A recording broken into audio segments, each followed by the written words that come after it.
নমস্কার, এখনকার prime time news নিয়ে আমি আপনাদের সাথে আছি মৃন্ময়, আর আপনারা দেখছেন নিউজ বাংলা নেটওয়ার্ক।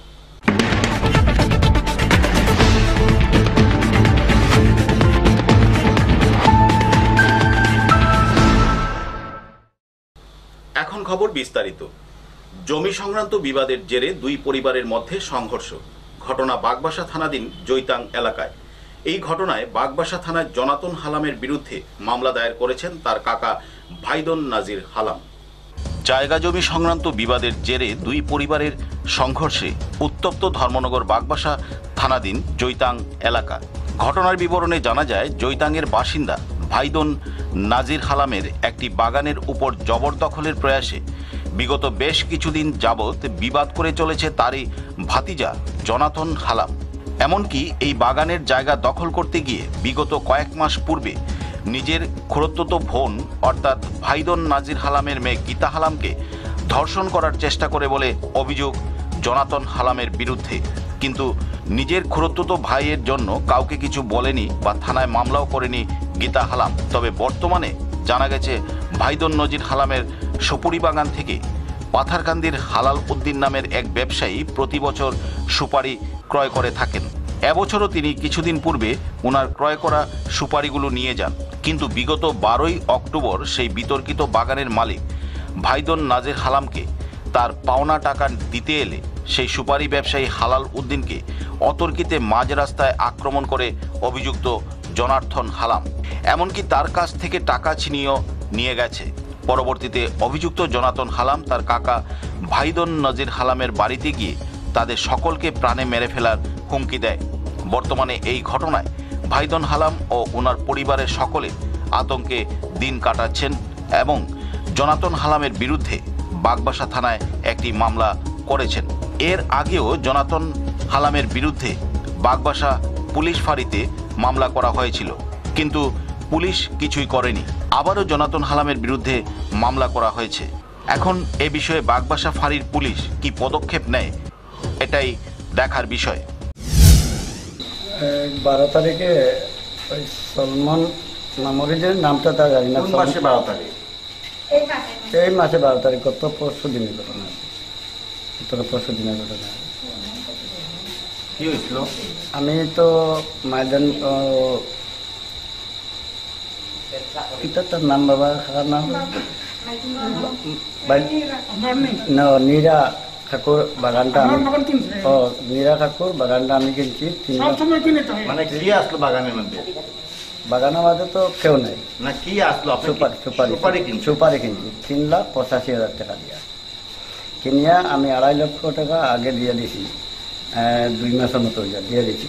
আর এটা টাকা দেবার লাগিয়া 1,35,000 দেবার লাগিয়ে আমি 12 তারিখ ডেট দিছি, 12 তারিখ আইসি। আর একজন মানুষ আছে মনমোহন দাস, তার হইল গিয়া 1 লক্ষ টাকা, 1,05,000 টাকা দেবার লাগিয়ে আইসি।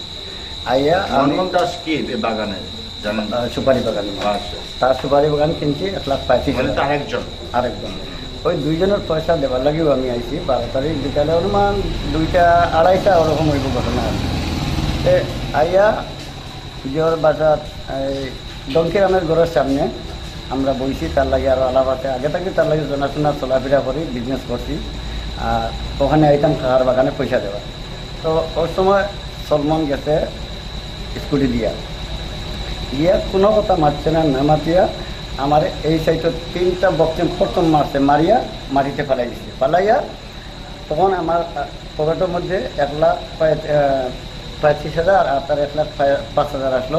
ওটা বার করিয়া লইছে, লইয়া রড বার করছে স্কুটি থাকি বার করে 1 ডান্ডা দিছে, দিয়া 1 মিনিট থামছে না, ডাইরেক্ট খাইয়া পড়ছে। আমার কইছে কাকার টাকা আজকে দিবানি? আমি কইছি ওই না দেও মাঠাই। কইছি না, আমি কাকা ছাড়া দিতাম না। ও কই আমার মারিয়ে করে বাড়ি মারছে কে? জনাতন হালাম। এমনি তারা এখন সলমান ডাকি, আমরা দাদা সলমান ডাকি। আপনার বাসা কোন জায়গা? নিলাম বাজার, উজান যায়। আপনি কি সুপারি প্রথম কিনছেন বাগান? আগে তার বাগান 7-8 বছর তাই কিনে। আমি এইবার খালি বেজালটা হয়েছে। এইবার বেজালটা হয়েছে। কি হয়েছে আপনারা আজকে থানাতে এসেছেন একটা কমপ্লেন নিয়ে? মেন হলো আমার জায়গার ঘটনা লইয়া এই জায়গাটা আমরা কাকু তারা লইয়া ভেজাল, কাকু তারা সব সময় আমরা ধমকাইতেছে, মারপিটও করতেছে। গত ফেব্রুয়ারি মাসের 20 তারিখে আমার বাবা অসুস্থ ছিল, অনেক অসুস্থ ছিল। আমরা ভাই নাই, তো আমরা 3 বোন আছি, তো আমি বড়।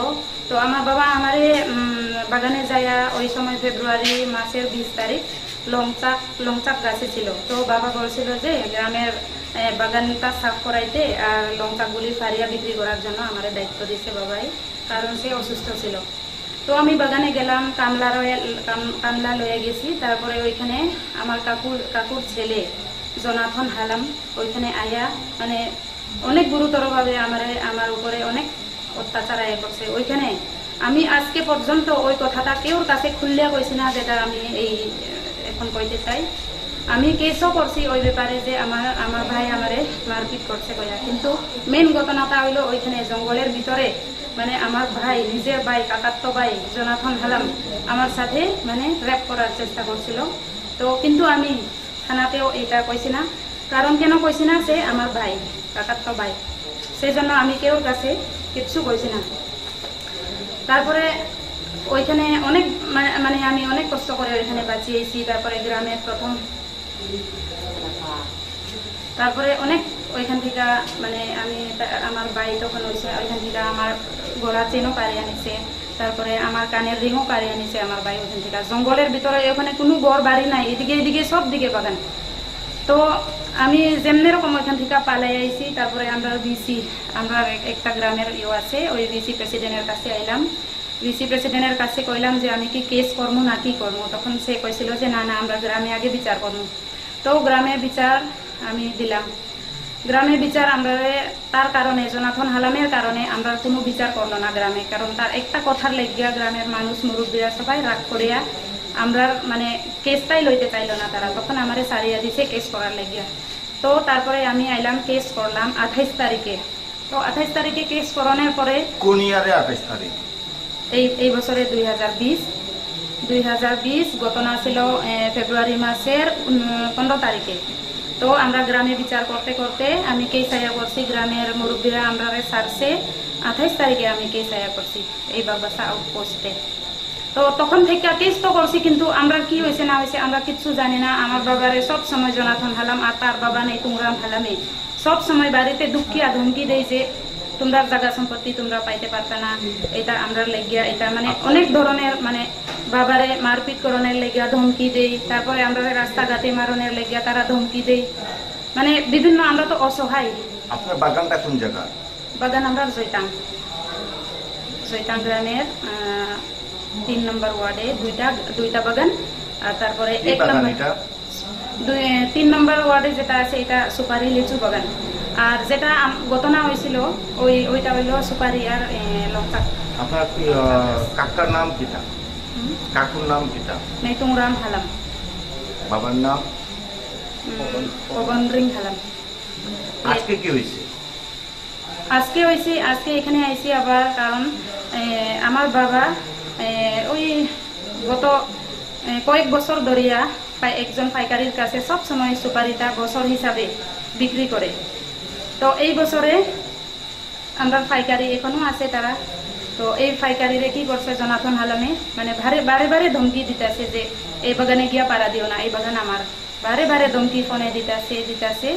তারপরে এখন কি করতেছে, সেদিন গত 12 তারিখে পাইকারি বাকি টাকা দেওয়ানের লাগিয়া আমার বাবার কাছে আউনের পথে 1 নম্বর ওয়ার্ডের টংসরা গ্রামে ওই জনাথন হালামে তারে আটকায়া তারে গুরুতরভাবে মারপিট করছে আর কি। তো তারা মানে ওইখান থেকে মারপিট করানোর পরে আমরা বাড়িতে আয়া অনেক কান্নাকাটি করিয়া, তখন মানে অবস্থা খারাপ, মানে তাইনে যে মার খাইছে যে মানে অবস্থা খারাপ আর কি। এই কারণে থানাতে আপনাকে কমপ্লেইন করতে হয়? হ্যাঁ, এই কারণে আমার বাবা নতুন করিয়া। তো আমরা অসহায়, আমরা বাগানের প্রতি আমরা কিছু করতে পারি না নিজের ইচ্ছায়, না বাগানে যাইতে পারি, না বাগানের ফল বিক্রি করতে পারি, না আমার মা বাবা অসহায় অবস্থায় এখন আমরা আছি আর কি। আর আমরা তার প্রতি দৌড়ও লাগে, যে কোনো সময় অ্যাটাক করতে পারি। ধর্মনগর থেকে বিকাশ ভট্টাচার্যের report, news Bangla. Panisagar RD ব্লকের উদ্যোগে শনিবার জলেবাসায় অনুষ্ঠিত হয় মুখ্যমন্ত্রী স্বনির্ভর যোজনার এক বিশেষ ক্যাম্প। প্রদীপ প্রজ্বলন করে এই অনুষ্ঠানের সূচনা করেন উত্তর জেলার সভাধিপতি ভবতোষ দাস। শনিবার বেলা আনুমানিক 1 ঘটিকা থেকে শুরু হয় মুখ্যমন্ত্রী স্বনির্ভর বিশেষ ক্যাম্প। পানিসাগর আরডি ব্লকের উদ্যোগে জলাবাসা গ্রাম পঞ্চায়েতের পরিচালনায় জলেবাসা বাজার শেড প্রাঙ্গণে অনুষ্ঠিত হয় মুখ্যমন্ত্রী স্বনির্ভর যোজনা গ্রামীণ প্রকল্পের দোকানদার ও রাস্তায় বিক্রেতাদের সুবিধার্থে ট্রেড লাইসেন্স প্রদানের এক বিশেষ ক্যাম্প। আজকের অনুষ্ঠানের সভাপতি তথা জলেবাসা গ্রাম পঞ্চায়েতের প্রধান শ্রী বিকাশ রঞ্জন দাসের পরিচালনায় প্রদীপ প্রজ্বলনের মাধ্যমে অনুষ্ঠানের শুভ উদ্বোধন করেন উত্তর ত্রিপুরার জেলা সভাধিপতি শ্রী ভবতোষ দাস। অনুষ্ঠানের মঞ্চে উপস্থিত ছিলেন Panisagar block development officer Hemangini Bhattacharya, district panchayat officer Gautam Chowdhury, assistant director of gram panchayat Dilip Nath, Panisagar panchayat সমিতির ভাইস চেয়ারম্যান লক্ষ্মীকান্ত দাস, জলেবাসা বাজার কমিটির সভাপতি কুমার নাথ, সম্পাদক দীপক রঞ্জন দাস চৌধুরী, জলেবাসা মোটর স্ট্যান্ড কমিটির সভাপতি গৌতম দেবনাথ, পূর্ব জলেবাসা গ্রাম পঞ্চায়েতের প্রধান ঝন্টু মোহন দাস সহ আরও অন্যান্যরা। আজকের অনুষ্ঠানে স্বাগত ভাষণ রাখেন পানিসাগর আরডি ব্লকের বিডিও শ্রী হেমাঙ্গিনী ভট্টাচার্য এবং বিশেষ বক্তব্য রাখেন উত্তর ত্রিপুরার জেলা সভাধিপতি ভবতোষ দাস। সকল বক্তারা মুখ্যমন্ত্রী স্বনির্ভর যোজনা প্রকল্পের কি সুবিধা ও সফলতা পাওয়া যাবে তার বিস্তারিত তুলে ধরেন। তাতে জলেবাসা বাজার এলাকার সকল দোকানদার ও রাস্তায় বিক্রেতাদের ক্যাম্পে উপস্থিত হয়ে ট্রেড লাইসেন্স গ্রহণ করতে দেখা যায়। সকল ব্যবসায়ী এবং এলাকাবাসীকে মুখ্যমন্ত্রী স্বনির্ভর যোজনায় থেকে কি সুযোগ সুবিধা প্রদান করা হবে তার জানান দিতে পানিসাগর মহকুমার বিভিন্ন ব্যাংকের আধিকারিকগণ, finance department, labour inspector department, SC ST OBCর ফাইন্যান্স দপ্তর সহ আরও অন্যান্য দপ্তরের অস্থায়ী স্টল স্থাপন করে মুখ্যমন্ত্রী স্বনির্ভর যোজনা প্রকল্পের সুবিধার্থে ট্রেড লাইসেন্স প্রদানের বিশেষ ক্যাম্পে উপস্থিত ছিলেন। এতে জলেবাসা এলাকার ছোট, মাঝারি ও বড় ব্যবসায়ীদেরকে আগামী দিনে বিশেষ সুযোগ সুবিধা পাইয়ে দিতে পারে বলে সকল ব্যবসায়ী ও এলাকাবাসীর অভিমত। আমরা দেখেছি, আপনারা হিসেব জিজ্ঞেস করে দেখুন, এই জলেবাসা বাজার বলুন আর পানিসাগর বাজার বলুন, ছোট্ট একটা মুদির দোকান আজকে কোটি কোটি টাকার ব্যবসা বাণিজ্য করছে। ছোট্ট একজন কাঁচামালের ব্যবসায়ী আজকে কোটি কোটি টাকার ব্যবসা করছে। আজকে একজন ছোট্ট ব্যবসায়ী, তার হয়তো পুঁজি আছে 50,000 টাকা, 5 বছর যেতে না যেতে সে হয়তো কোটি কোটি টাকার ব্যবসা করতে পারে। সেই ব্যবসা করতে হলে কোনো বাধা বিঘ্ন যাতে না আসে, আপনি যাতে ব্যাংক থেকে সুন্দরভাবে লোন দিতে পারে, তার জন্য প্রথম যেটা দরকার সেটা হচ্ছে আপনার দোকানে লাইসেন্স করতে হবে, ইন্স্যুরেন্স করতে হবে। সেই দিকে আমাদের সরকার লক্ষ্য দিয়েছে। তাই এই যে উদ্যোগ, বিগত দিনে শহরাঞ্চলে এই সুযোগ সুবিধা দেওয়া হয়েছে। আমি যখন ধর্মনগর সাব ডিভিশনের প্রোগ্রাম করি এবং ধর্মনগর সাব ডিভিশনের প্রোগ্রাম উদ্বোধন করে যখন ফেসবুকে দিয়েছিলাম, এই জলেবাসা এলাকায় একজন লোক আমাকে মেসেঞ্জারে লিখেছিলেন যে স্যার, আমরা কি গ্রামের মানুষ এই সুযোগ সুবিধা পাবো না? তখন আমি জানতাম যে জলেবাসাতে দেওয়া হবে, কিন্তু তখন ঘোষণা হয়নি, তার জন্য আমি তাকে বলিনি। কিন্তু আমি বলেছিলাম যে আগামী দিনে গ্রামের মানুষকেও দেওয়া হবে, আপনাদের এলাকাতেও দেওয়া হবে।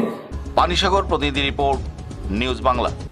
মাস্ক এনফোর্সমেন্ট দিবস উপলক্ষে শনিবার কদমতলা এলাকায় অভিযান চালায় আরক্ষা দপ্তরের কর্মীরা। যারা মাস্ক ব্যবহার করেননি তাদেরকে 200 টাকা জরিমানা করা হয়।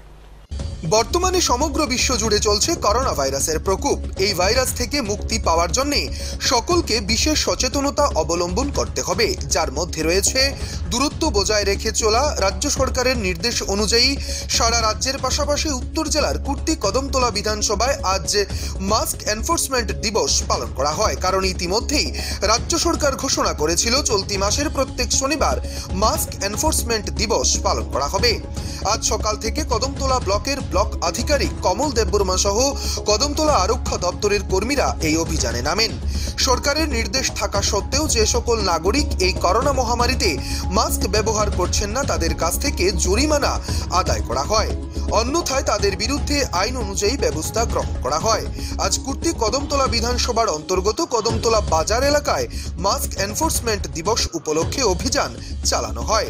গোটা ধর্মনগর মহকুমায় এই অভিযান চালানো হয় উত্তর জেলা প্রশাসনের পক্ষ থেকে। মূলত মাস্ক এনফোর্সমেন্ট ডে আমাদের ত্রিপুরা গভর্নমেন্ট সিদ্ধান্ত নিয়েছেন এই অক্টোবর পুরা মাসটা প্রত্যেক স্যাটারডে আমাদের মাস্ক এনফোর্সমেন্ট ডে হবে। সেখানে আমরা ফাইন কালেকশন ইন এডিশন আমাদের অ্যাওয়ারনেস ক্যাম্পও থাকবে।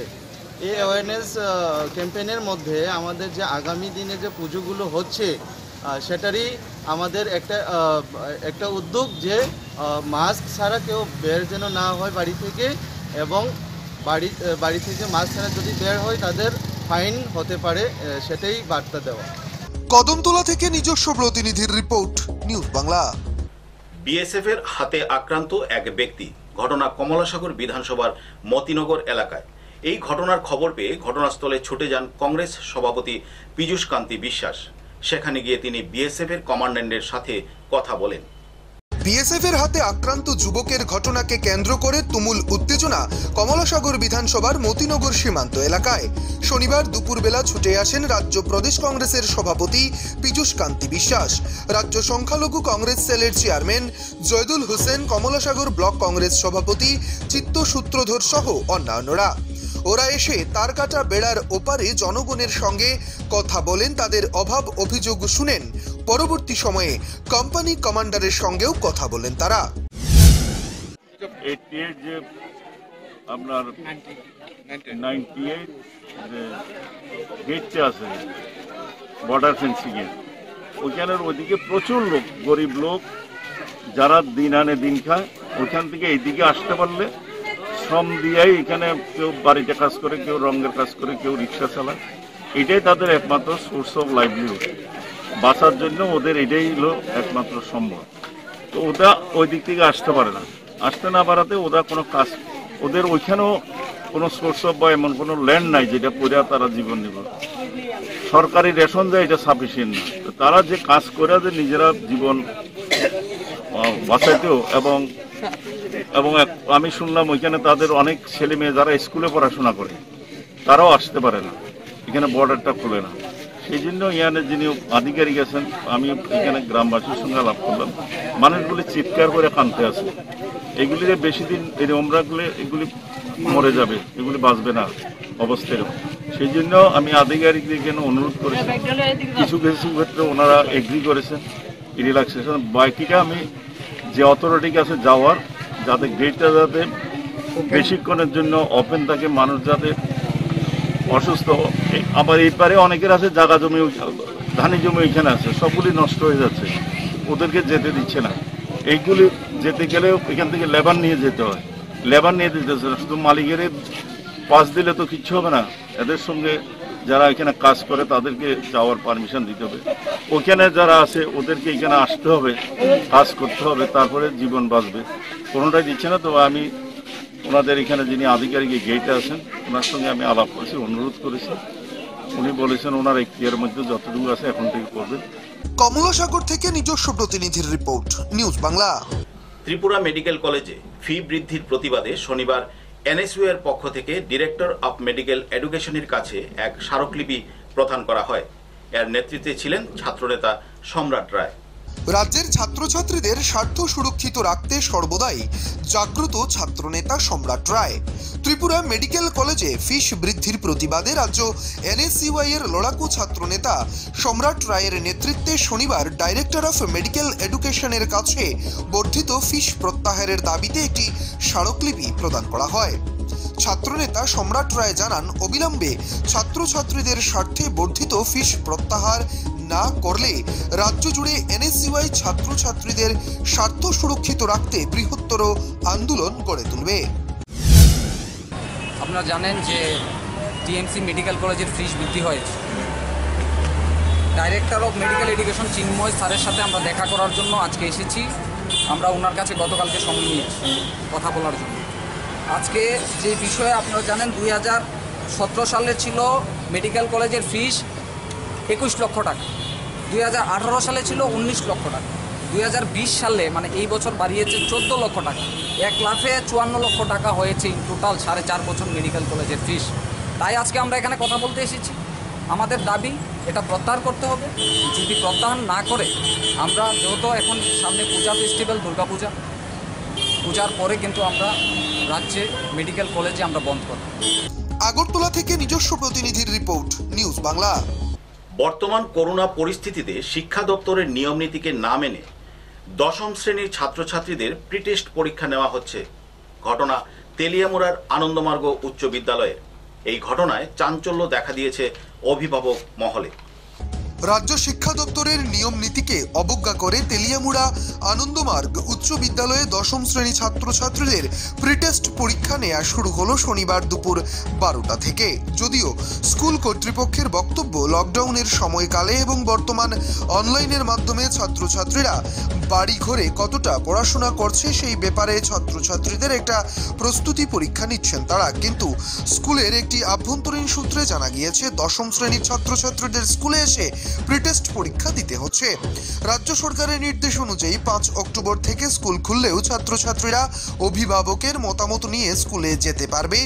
বাড়ি ঘরে যদি পঠন পাঠনে কোনো অসুবিধার সৃষ্টি হয়, রাজ্য শিক্ষা দপ্তর দশম এবং দ্বাদশ শ্রেণী পরীক্ষার্থীদের প্রিটেস্ট পরীক্ষা নেয়ার কোনো নির্দেশ জারি করেনি। অবাক করার বিষয় হলো, এক্ষেত্রে তেলিয়ামুড়া আনন্দমার্গ উচ্চ বিদ্যালয় দশম শ্রেণী ছাত্রছাত্রীদের প্রিটেস্ট পরীক্ষা নিতে শুরু করেছে। রাজ্য শিক্ষা দপ্তরের নির্দেশ না পেয়েই তারা এই পরীক্ষা নিতে শুরু করলো কিভাবে? এ ব্যাপারে বিদ্যালয়ের প্রধান শিক্ষক বলরাম ভৌমিকের কাছে পরীক্ষার বিষয়ে জানতে চাইলে তিনি শাক দিয়ে মাছ ঢাকবার চেষ্টা করেন। করোনা অতিমারির সংক্রমণ ঠেকানোর জন্য যথেষ্টভাবে রাজ্যবাসীর পাশাপাশি বিভিন্ন স্কুলগুলোর শিক্ষক শিক্ষিকা থেকে শুরু করে ছাত্রছাত্রীদের সতর্ক করে চলেছে রাজ্য সরকার। অনলাইন ক্লাস চলছে, পাশাপাশি ক্লাস 10 যারা 1 মাস পরে প্রি বোর্ড এক্সামের জন্য বসবে, ওরা এসে একটা তাদের পড়াশোনা কেমন চলছে বাড়ি করে একটা প্রস্তুতি, আমরা একটা পারফরমেন্স দিচ্ছি আর কি এদেরকে। এটা কি প্রিটেস্ট এক্সাম? না প্রিটেস্ট, অ্যাকচুয়ালি প্রিটেস্ট নয় এক্সামটা, এটা এদের পারফরমেন্স আর কি। এরা বাড়িতে কেমন পড়াশোনা করছে ওইটা দেখার জন্য আমরা কি পড়লো এতদিন ধরে। অনলাইন ক্লাসে তো আর সেইভাবে এদের সাবজেক্টিভ পরীক্ষা নেওয়া যাচ্ছিল না, শুধু অনলাইনে যতটুকু হয় অবজেক্টিভ টাইপ নেওয়া হচ্ছে।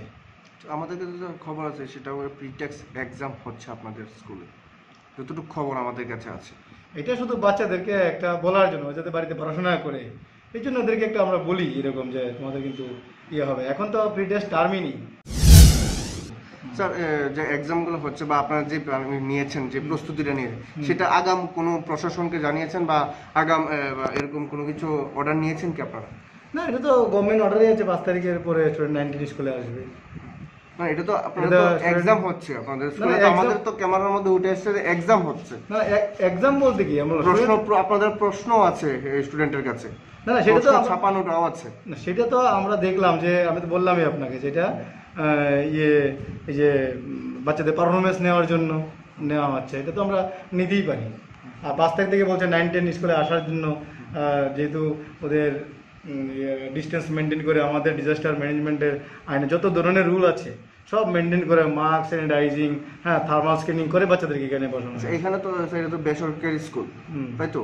তো স্যার, এই স্কুলে কোনো অ্যাপ্লিকেশন নেওয়া হয়েছে কি স্টুডেন্টের কাছ থেকে, যে গাইডলাইন অনুসারে যে অ্যাপ্লিকেশন নেওয়াটা? একদম ডিক্লারেশন আছে, প্যারেন্টসের ডিক্লারেশন দিয়ে এখানে পাঠানো হচ্ছে। কোনো ডিক্লারেশন ছাড়া কোনো স্টুডেন্টকে আনা হচ্ছে না। তেলিয়ামুড়া থেকে নিজস্ব প্রতিনিধির রিপোর্ট, নিউজ বাংলা। আবারও সাংবাদিক নিগ্রহের ঘটনা ঘটল, তবে এবার রাজ্যে নয়, আসামের লামডিংয়ে। জানা যায়, চিন্ময় দে নামে এক সাংবাদিক সংবাদ সংগ্রহ করতে গেলে তার উপর হামলা চালায় কতিপয় দুষ্কৃতী, আর তাতেই সে গুরুতরভাবে আহত হয়। রাজ্য হোক কিংবা বহিরাজ্য, দিন দিন বৃদ্ধি পাচ্ছে সাংবাদিকদের নিগ্রহের মতো জঘন্য অমানবিক ঘটনা। চরম নিরাপত্তাহীনতায় ভুগছে বর্তমানে সমগ্র দেশের একাংশ সাংবাদিক মহল। ঘটনার বিবরণে জানা যায়, গত শুক্রবার রাতে আসামের পূর্ব লামডিংয়ের শান্তিপাড়া নবপল্লী এলাকায় সংঘটিত হয় এক মারপিটের ঘটনা, যার পরিপ্রেক্ষিতে অসমের সুদর্শন নামক একটি রাষ্ট্রীয় সংবাদ মাধ্যমের লামডিংয়ের সাংবাদিক চিন্ময় দে সেই খবর সংগ্রহ করতে ঘটনাস্থলে উপস্থিত হয়েছিলেন। কিন্তু কোনো কিছু বুঝে উঠবার আগেই ওই এলাকার একাংশ দুর্বৃত্তরা খবর সংগ্রহ করতে বাধা প্রদান করবার সঙ্গে সঙ্গে সাংবাদিক জনেদের বাক বিতণ্ডায় জড়িয়ে পড়ে এবং অশ্রাব্য ভাষায় তাদেরকে গালিগালাজ করে, সেই সঙ্গে ব্যাপকভাবে মাথায় প্রহার করে বলে অভিযোগ। ফলে গুরুতরভাবে আঘাতপ্রাপ্ত হয় সেই সাংবাদিক। পাশাপাশি তার গলায় থাকা 2 তোলা ওজনের একটি সোনার চেইনও ছিনিয়ে নিয়ে যায় দুর্বৃত্তের দল বলে অভিযোগ করেন সাংবাদিক চিন্ময় দে। বর্তমান লামডিং আরক্ষী থানার ভুক্তভোগী সাংবাদিকজন একটি লিখিত অভিযোগ দায়ের করেছেন এবং অতি শীঘ্রই দুর্বৃত্ত দলটিকে চিহ্নিত করে শাস্তি প্রদানের দাবি জানানো হয় জেলা প্রশাসনের কাছে। যোৱা দুদিনমান আগতে আমি লামডিঙৰ এটা মাৰপিটৰ ঘটনা হৈছিলে আনন্দপল্লী বুলি আমি জানিব পৰা মানে গৈছিলোঁ আমি জানি তাতে, কিন্তু যোৱাৰ পিছত দেখিছোঁ আমি তাতে কিছুমান দুষ্কৃতি মানে কৈ আছে ইয়াতে দাদাগিৰি কৰিবলৈ আহিছে, কোনে পঠাইছে, ৰিপৰ্টাৰৰ ওপৰত কোনো আজি স্বাধীনতা নাই লামডিঙত দেখা গৈছে। তেনে ক্ষেত্ৰত লামডিঙত ৰিপৰ্টাৰৰ ওপৰত দাদাগিৰি গুণ্ডামি লামডিঙত দিনতে বৃদ্ধি পাই আছে এনেকুৱা ঘটনা। তো আমি চৰকাৰৰ ওচৰত প্লাছ লামডিং আৰক্ষী প্ৰশাসন প্লাছ হোজাই জিলা প্ৰশাসনে আমি অনুৰোধ জনাইছোঁ যাতে আমাৰ এই সাংবাদিকবিলাকক যাতে আমাৰ সুৰক্ষা দিয়ে, আৰু যদি সুৰক্ষা নিদিয়ে তেনেহ'লে আমি সাংবাদিক দিন ৰাতি কাম কৰিব নোৱাৰিম। য'ত দেখা গ'ল যে সাংবাদিকেই আজি মানে দেশৰ চতুৰ্থ স্তম্ভ বুলি কোৱা হয়, কিন্তু চতুৰ্থ স্তম্ভৰ ওপৰত যদি হামলা হয় এনেকুৱা পুলিচ প্ৰশাসনৰ পৰা আৰম্ভ কৰি যদি ইহঁতে আমাক জিলা প্ৰশাসন হওক স্থানীয় আমাৰ পুলিচ প্ৰশাসনক যদি আমাক সহায় নকৰে, তো আমি বিচাৰিছোঁ যে আমি আজি মই আহি পেলাই কেছ এটা এজাহাৰ দিছোঁ লামডিং আৰক্ষী থানাত আহি, যোনে যোনে মোৰ ওপৰত গুণ্ডামি কৰিছে।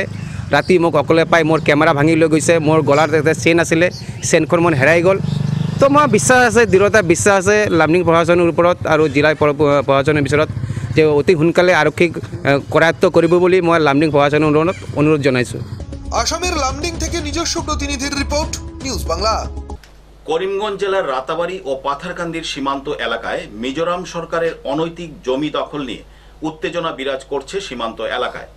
প্রশাসনিক স্তরের বৈঠকেও কোনো সমাধান হয়নি। আসাম সীমান্তের 2 কিলোমিটার জায়গা তাদের বলে দাবি করে রাস্তার উপর ব্যারিকেড বসিয়ে দিয়েছে মিজোরাম সরকার। আসামের করিমগঞ্জ জেলার রাতাবাড়ি এবং পাথারকান্দি সমষ্টির সীমান্তবর্তী এলাকায় মিজোরাম সরকারের অনৈতিকভাবে জমি দখল নিয়ে উত্তপ্ত সীমান্ত অঞ্চল। উভয় রাজ্যের প্রশাসনিক স্তরে বৈঠক করেও কোনো সমাধান হয়নি। উপরন্তু মিজোরাম রাজ্যের মামিত জেলার জেলাশাসক এবং পুলিশ সুপারের উপস্থিতিতে অসমের পাথারকান্দি অঞ্চলের মেদলিছড়াতে প্রায় 2 কিলোমিটার জায়গা জুড়ে অনধিকার প্রবেশ করে তাদের বলে দাবি করে সড়কের উপর ব্যারিকেড বসিয়ে দিয়েছে। এমনকি স্থানীয়রা জানান যে সড়কের পাশে থাকা মাইল ফলক বদল করে মিজোরামের নাম লিখে দেওয়া হয়েছে। এ নিয়ে স্থানীয়রা অত্যন্ত ক্ষোভ জাহির করে বলেন যে তাদের পূর্বপুরুষ থেকে এ অঞ্চলে বসবাস করে আসছেন এবং এটা আসাম রাজ্যেরই অংশ, কিন্তু হঠাৎ কি কারণে মিজোরাম সরকার তাদের প্রশাসন এটা তাদের বলে দাবি করছে। বিগত সপ্তাহ দিন থেকে অসম মিজোরাম সীমান্তে এ নিয়ে করিমগঞ্জ জেলা প্রশাসনের পক্ষ থেকে জটলা কাটাতে তৎপরতা শুরু হয়েছে। গতকাল করিমগঞ্জ জেলার জেলা শাসক আম্বানি মুথান এমপি এবং নবাগত পুলিশ সুপার সহ উক্ত জায়গা পরিদর্শন করে কোনো হাল বের করতে পারেননি। না পেরে স্থানীয়দের নিয়ে অসম সীমান্ত থেকে মিজোরাম সীমান্তে প্রবেশের পথ বন্ধ করে দেয়া হয়েছে। শনিবার পুনরায় করিমগঞ্জ জেলা শাসক এবং পুলিশ আধিকারিক পাথারকান্দি সমষ্টির মেদলিছড়া পরিদর্শন করেন এবং পরিস্থিতি সম্পূর্ণ পর্যবেক্ষণ করেন, কিন্তু সংবাদ কর্মীদের আজকের পরিদর্শন ব্যাপারে কোনো কিছু অবগত করেননি তারা। এদিকে উক্ত অঞ্চলে ভারতীয় জনতা পার্টির এক প্রতিনিধি দল পরিদর্শন করে স্থানীয় বাসিন্দাদের সঙ্গে এ নিয়ে মত বিনিময় করেন। এদিকে স্থানীয় বাসিন্দারা জেলা শাসকের অবস্থানকালে মিজোরাম গো ব্যাক এবং অনধিকারভাবে অসমের জমি দখল করা মানবরা সহ বিভিন্ন স্লোগান দিয়ে উত্তপ্ত করে তুলে আকাশ বাতাস। এদিন বালি পিপলা জমির সভাপতি মিলন কুমার দাস সহ অন্যান্যরা জানান, আমাদের ভাতৃপ্রতিম রাজ্য মিজোরাম সরকার আলোচনার মাধ্যমে এমন অনৈতিক ঘটনার সমাধান না করলে পরবর্তীতে বৃহত্তর গণ আন্দোলন করে তোলা হবে। দেখুন, এখানে আসাম এবং মিজোরাম বর্ডার আছে। এখানে আমাদের বালিপিপলা জিপির অন্তর্গত মেদলিছড়া গ্রাম, এই মেদলিছড়া গ্রামের এখানে একটি ব্রিজ আছে। ব্রিজের আরও 3 কিলোমিটার পর্যন্ত আমাদের এইখানে মিজোরাম বর্ডার আছে, কিন্তু এটা মিজোরাম এর পাবলিকরা এবং মিজোরাম সরকাররা দেখা গেছে এখানে আওয়ার পরে আমরা বুঝতে পারলাম যে একমাত্র মিজোরামের সরকারের সাপোর্ট আছে, যার কারণে তারা আগ্রাসনীভাবে আমাদের এই আসামের জমিগুলা দখল করিয়া এখানে বসতবাড়ি করিয়া এবং বাগান করিয়া আছে। তো এখানে আমরা সব আসামবাসী যারা উপস্থিত আছি বা এবং আমাদের করিমগঞ্জের উপায়ুক্ত এবং আমাদের পুলিশ সুপার যারা আসেন এবং পুলিশ প্রশাসন যারা সবই উপস্থিত আসলা, সবই আইসেন কেন, কিন্তু আমরা আমাদের অভিযোগ এবং আমাদের এইটাই কথা হয়েছে গিয়া যে আমরা এরকম আগ্রাসন আমরা সহ্য করতে পারতাম না। কারণ আমাদের আসামের জমি বেদখলভাবে যারা মিজোরাম থেকে আইয়া বসত বাড়ি করিয়া থাকবো, তাইলে আমরা আসামের মানুষ হয়ে যাইমু। এখানেও ছোট্ট একটা গ্রাম আছে, মেদলিচড়া গ্রাম, রিয়াং উপজাতির লোক থাকে, তাদের দুর্বলতার সুযোগ নিয়ে এখানেও মিজোরাম থেকে আসিয়া আমাদের এই এখানকার সেগুন লাকড়ি বিভিন্ন মূল্যবান সামগ্রীগুলা তারা বেদখলভাবে মানে এখানেও হুমকি দেখাইয়া নিয়ে যায়। তাই আমরা সবাই মিলে একটা এই চিন্তা ভাবনা নিছি, যদি প্রশাসনের দ্বারা আইনতভাবে সমস্যার সমাধান না হয় তাহলে আমরা পাবলিকের তরফ থেকে আমরা আন্দোলন করতে বাধ্য হইব। পাথারকান্দি থেকে মলয় কুমার দাসের report, news Bangla. Fast food সেন্টারের খাবারের গুণগত মান পরীক্ষা করতে গিয়ে সেন্টারের কর্মচারীর হাতে আক্রান্ত এনফোর্সমেন্ট ইন্সপেক্টর। ঘটনা পূর্ব মেদিনীপুর জেলার মেচেদা বাজার এলাকায়। পশ্চিমবাংলার পূর্ব মেদিনীপুর জেলার কুলাঘাট থানার মেচদা বাজার সংলগ্ন বিভিন্ন ফাস্ট ফুড এবং বিরিয়ানি স্টলে হানা দেয় জেলা ফুড দপ্তর। পুজোর আগে ফাস্ট ফুড সেন্টারগুলো যাতে গুণমান সম্পন্ন খাদ্য সরবরাহ করে তার জন্য হানা বলে জানিয়েছেন ফুড দপ্তরের আধিকারিক মেনু কুন্ডু। মেচদার এক ফুড সেন্টারে ঢুকতেই চক্ষু চরকগাছ সেই আধিকারিকদের। ফ্রিজ থেকে বের হচ্ছে একের পর এক এক্সপায়ার হয়ে যাওয়া খাদ্য সামগ্রী। ফুড দপ্তরের আধিকারিকদের সাথে তর্ক বিতর্ক করতে থাকে ওই ফাস্ট ফুড সেন্টারের এক কর্মচারী। এরপর ফাস্ট ফুড সেন্টার থেকে বের হতেই পূর্ব মেদিনীপুর জেলা এনফোর্সমেন্ট ইন্সপেক্টর এবং ফুড দপ্তরের এনফোর্সমেন্ট অফিসারকে হেনস্থা করা হয় বলে অভিযোগ। মরশুমে আপনারা আজকে মেচেদার যে সমস্ত খাওয়ার দোকানগুলো ছিল সেগুলোতে আপনারা ডাস্টবিন করতে এসেছিলেন, কি কি দেখলেন, কি কি পেলেন এখান থেকে? আমরা যেটা প্রথমে আমাদের কাজ ছিল সেটা হচ্ছে যে আমাদের পুজোর আগে, পুজো যেহেতু আসছে সেই জন্য আমরা পুজোর আগে একটা দেখে নিচ্ছি যাতে কিনা খাবার কতটা হাইজিনিকভাবে মেনটেন করা হচ্ছে। তো সেটার জন্যই আজকে কিন্তু আমাদের এই প্রোগ্রামটা। তো সেখানে আমরা যেটা দেখলাম সেটা হচ্ছে যে অনেকেরা ভালোভাবে মেনটেন করতে পারছে না। তো আমরা সেই জন্য ওটা যত ঠিকঠাকভাবে মেনটেন করা যায় তার জন্য আমরা বলেছি। তো এবার ওরা কি করবে, ওরা এবার ওদের তরফ থেকে আমরা একটু সময় দিয়ে দিলাম, ওরা ওদের তরফ থেকে, কারণ এটা তো হুট করে করা সম্ভব না, ওদেরকে আমরা বলে দিলাম যে কেমন করে করতে হবে না করতে হবে। কিছু মানুষের লাইসেন্স নেই ম্যাডাম, লাইসেন্সের জন্য ওরা অ্যাপ্লাই করবে, কেউ কেউ লাইসেন্স ছিল কিন্তু ওরা জানতো না বলে ওরা রেজিস্ট্রেশন করেছে। যেই জায়গাটায় ওরা যেহেতু জানতো না, ওদেরকে আমরা বুঝিয়ে দিলাম যে যাতে ওরা লাইসেন্সের জন্য অ্যাপ্লাই করে। কিছু কি বাজেয়াপ্ত করেছেন আপনারা?